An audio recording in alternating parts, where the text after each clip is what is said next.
Hi, my name is Caroline and this is my story. When I was 2 years old, my appendix ruptured and it sent infection throughout my abdomen. The doctor was able to remove my appendix and told my mom that I did well during surgery, but I might have problems with my period when I got older. The next several years I spent growing up. I grew up in Southwest Missouri. I was involved in dancing and I went fishing with my dad and just a very normal, happy, healthy childhood. At the age of 7, I had an intestinal adhesion surgery. Again, I came through the surgery just fine and went about life as normal. Early in my 6th grade year, I spent the weekend at my uncle's farm. And during that time at school, we were learning about the Civil War. And my uncle had a Civil War cemetery on his property. And my friend and I had found a piece of tombstone. I thought how cool it would be to take a little small section of tombstone that had broken off back to my classmates to show them what I had found. The tombstone proved to be very heavy and I carried on my right hip the entire time, all the way back to his farmhouse. The next day I got up and went to school and my teacher noticed that something was off. I was not talkative, I was very pale, and so he sent me to the nurse's office. My mom came and picked me up and took me to the doctor, and all I could tell them was that I was having pain in my right hip area, that I felt like I had broken my hip.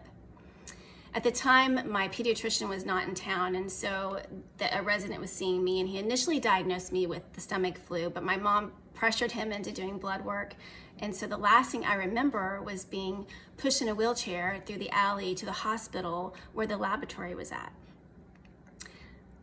The next thing I remember was waking up in a hospital bed with my dad and a doctor standing over me, and I heard the words, "You can always make love, but you'll never have children."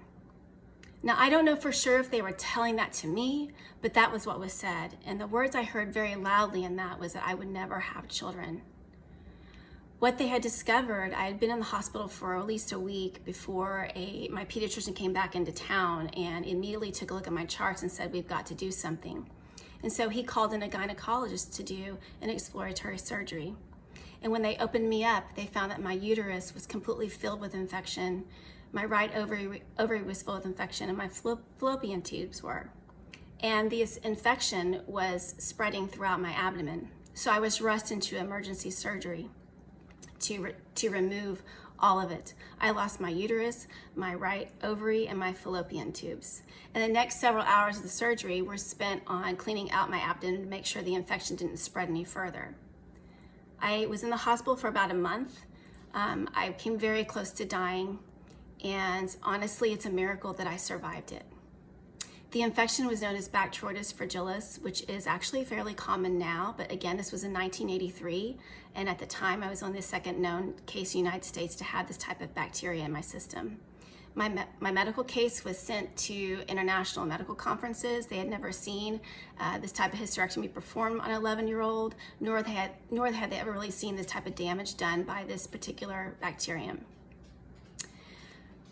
You know, going into my 6th grade year, having this happen immediately, of course, during the time, everyone was learning about puberty and my friends were starting to have their periods, and I knew immediately I was vastly different from my peers. You see, I'd never had a period.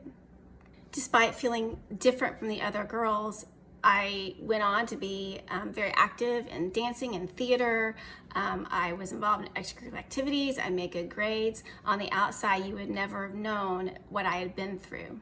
But internally, I was really struggling. I had already started to carry those seeds of doubt about my existence, my wondering why I wasn't born a boy, wondering if I would ever become a mom, and I must have been a horrible mom somehow, somewhere, in some timeline, and that's why that happened to me. Just a lot of really confusing thoughts for a child to carry I had been thrust into this world of infertility and barrenness, and I'd barely even understood how babies were made at that point.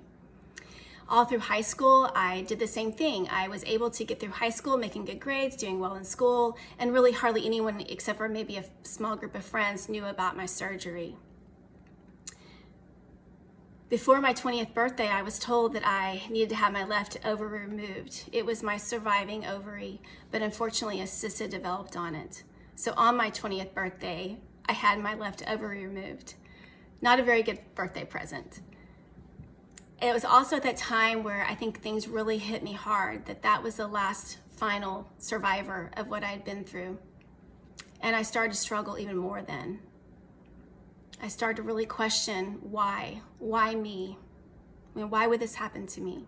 I also began to wonder if I would ever find love, if I would ever find a man that would love me for who I am and understand that I could never have a biological child with this person. I went through college. I did well in college. I graduated on time, and I did eventually meet a guy that has changed my life and changed my life back then and continues to this day. We've been married now over 20 years. I'm so thankful for him. A few years into our marriage, we realized that we wanted to be foster parents and would pursue adoption if that were the goal. And so we signed up for training.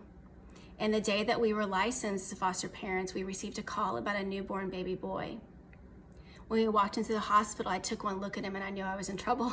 He was perfect and beautiful and just such a little miracle.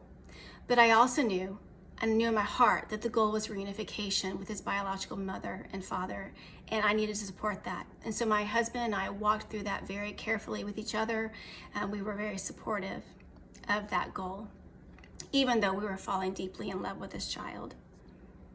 One particular day that stands out throughout that journey was I was sitting in front of my son's crib when he was sound asleep, and I started praying to God, God, if he is not going to stay with us, you need to carry me through this. Your will, not mine. Your will, not mine. And the words I received back were, Caroline, this is not about you. And that perspective really changed my entire outlook on fostering. We were able to go on to adopt our son, and we're so thankful that we were able to do that. But it still reminded me of the importance of reunification and that this was never really about me to begin with. 6 months later, we ended up adopting our baby girl. She was placed with us with a very different case situation. Her case went very quickly, and so she was placed with us a foster placement, but we were able to go on to adopt her. At that time in our lives, we closed our license. We were both full-time working parents with 2 toddlers, and we just felt like, you know what, we are so blessed, and our life is full. We're good. And so we closed our foster care license. And then a few years later, we get a call from a family member that's asking us to take in her baby boy. And so we ended up taking in my little cousin and adopting him.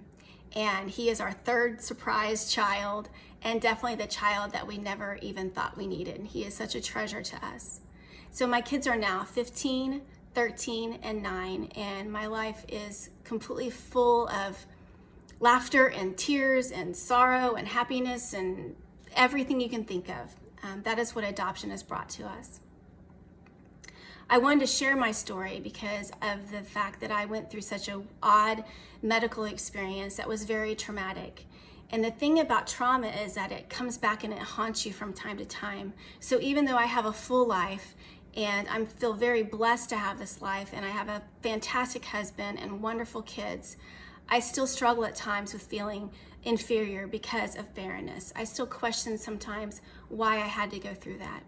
But what I have had to consistently remind myself of are the words that I felt was spoken to me, was that this isn't about me.